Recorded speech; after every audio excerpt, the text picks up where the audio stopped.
Olá, bem-vindos a mais uma aula de Física, sétima etapa. Hoje eu falarei sobre associação de resistores em paralelo, assunto do livro didático EJA, Educação de Jovens e Adultos, terceiro segmento, ensino médio, etapa 7, terceiro ano, Física. Então, na associação de resistores, temos o seguinte: associação de resistores em paralelo. Dois ou mais resistores, quando eles forem associados em paralelo, os seus terminais, né, de modo que eles estejam em paralelo, eles ficam submetidos a uma mesma diferença de potencial, né? Ou seja, a diferença de potencial que passa em R1, ou em R3, R2 e R1 são iguais, a diferença de potencial é sempre constante. Agora a corrente, ela que passa aqui no circuito principal, né? Quando ela chega nesse ponto aqui, nesse nó, ela se divide em correntes distintas, porque se os resistores são diferentes, né?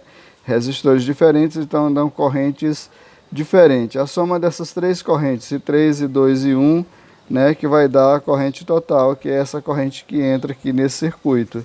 Eu posso juntar esses três resistores, né? Achar um resistor equivalente. E aí eu tenho, nesse caso, a mesma diferença de potencial que tinha em cada um deles. A diferença de potencial não varia, né? E aqui eu vou ter a corrente total, né? E aqui o resistor equivalente.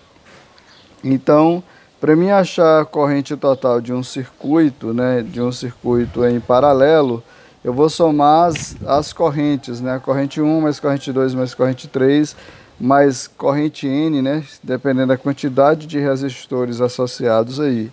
E aí, com isso, nós vamos encontrar a diferença de potencial, né? Como a diferença de potencial é a mesma em cada um dos resistores, eu também posso encontrar a corrente individual em cada um dos resistores, utilizando o seguinte: a corrente 1, que aqui no R1, vai ser a diferença de potencial, que é uma constante, né? Por R1. Aí eu acho a corrente 1. A corrente 2 vai ser a mesma coisa. Eu posso pegar a diferença de potencial, que é uma constante, por R2. Corrente 3, posso pegar a diferença de potencial, que é constante, por dividir a razão de U, né, que é a diferença de potencial, por R3. E aí acho a corrente 3. Já as resistências equivalentes, né, ou então posso achar a corrente total pegando a diferença de potencial pela resistência equivalente aí. Aí eu acho a corrente total.